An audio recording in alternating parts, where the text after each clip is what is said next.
Hey y'all. All right, so I've been working on this power system for my RV, and it's kind of an unorthodox setup. I think a lot of people are really focused on high power or solar power. All I want to do is I want to split my power three ways. Okay, I want it to be standard AC power. I want it to be standard 12 volt power, direct current from the battery, and then I want to have a little bit higher voltage for purposes of my electronics, being specifically this laptop over here and any other laptop. So I have two boost converters here, which will convert the 12 volt power, which is coming out of currently my 12 volt 250 watt DC power supply, but will eventually come from a 12 volt battery. And so this is going to supply power to everything you see here through this fuse box here.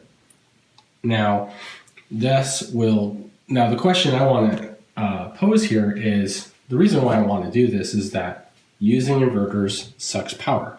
First off, this thing pulls maybe, half an amp or something like that, just being on, right? So there is a standard parasitic load that occurs through having this on. Now, how much more efficient are these boost converters going to be versus the inverter? Now we can measure that because I have hooked up a voltage and current meter to this system as well. So this voltage and current system is connected over here to this shunt, which you can see here, and through the power over here as well. So this all connects through this red and black loom over to this connector here. I've put a little switch on here so I can turn it on and off, because why not? And and so I have kind of like three different types of power setup. So let's experiment here. Let's see what it takes in terms of this inverter hooked up to my laptop versus, say, this boost converter hooked up to my laptop, which is increasing the power. Now, the efficiency of boost converters can vary depending on boost converter. I'm going to just test this one right here. So let's hook this all up and turn it on and hope it doesn't explode first. So. All right, it's plugged on, turned on. And let's make sure I got this plugged in correctly here. So that's negative, and that's the positive. Positive correctly connected up. Got a little power light on there, and look that on. Got power light here, power light on there. Okay, so we have power, and this is on as well. So, all right, let's go ahead and quickly look at this setup here. So, got 12.8 volts coming, 12.18 volts coming in with a half an amp draw, and taking 6 watts. So if I turn off the inverter, we have 0.6 watts. So there is a little bit of draw happening from the boost converters here, and nothing too crazy. Okay, so I'm going to go ahead and turn this on again, and for purposes of testing, I'll plug my laptop directly into the inverter. And the laptop is pretty much idling right now. There's not much happening there. So let's go ahead and plug that sucker in. All right. Now with the laptop on in an idle state, it is pulling 27 to 34 watts of power. 24, hard to tell exactly, but not much. All right, now let's go ahead and switch this out to instead run off the boost converter here instead of here. So I'll go ahead and turn this off.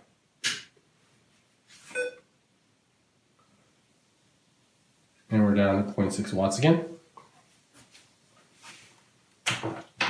And I will go ahead and plug the boost converter into my laptop here. So now I'll open up the laptop.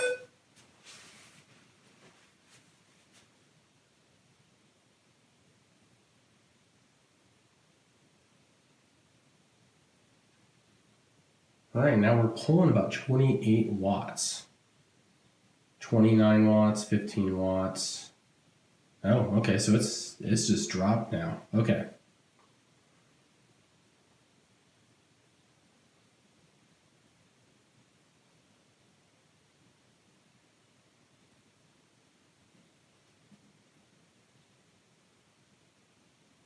So it's difficult because it's not a consistent load, I think. I think I need to change my test around to take a consistent load on 12 volts.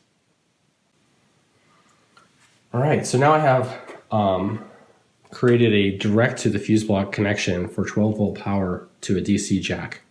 And that is connected to my LEDs, which I will now turn on here. And as you can see here, that is running at 18.3, 18.4 watts. Very consistent power compared to the laptop, so something we can more easily measure. So this is direct power. Of course, there is no boost converter loss of efficiency here, so it's difficult to measure the boost converter simply with this setup. All right, now let's go ahead and plug this in to the inverter. So I have a small power block here. So we're losing double efficiency effectively, right? We have to convert the AC to DC again because these are DC lights, right? And DC power. So we'll go ahead and turn the inverter on. We'll go ahead and turn the lights on. We get a total of 30 watts. So that's about a third more power cost there.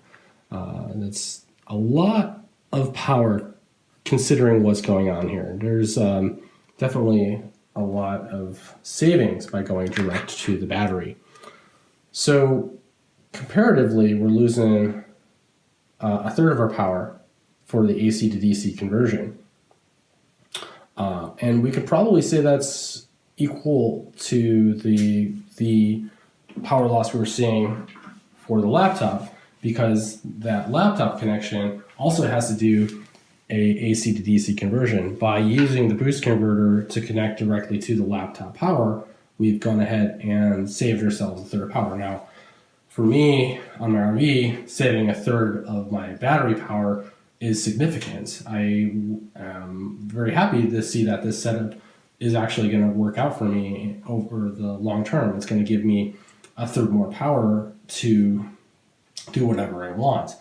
Now, I don't have insane power needs in my RV. This is pretty much it. But if you were to have a much larger RV with a lot of power output, then this might not be a great setup for you. You might need something a little more complicated. But for me, having a couple boost converters and a direct connection with the cigarette lighter socket, this is going to be good enough. And my RV is very old. It's 30 years old. And I'm restoring it, and I'm doing a lot of work to it. And one of the things that a 30-year-old RV doesn't have is a good power setup for newer electronics. And so this is the point of this. So, all right, well, thanks for watching. Have a good one.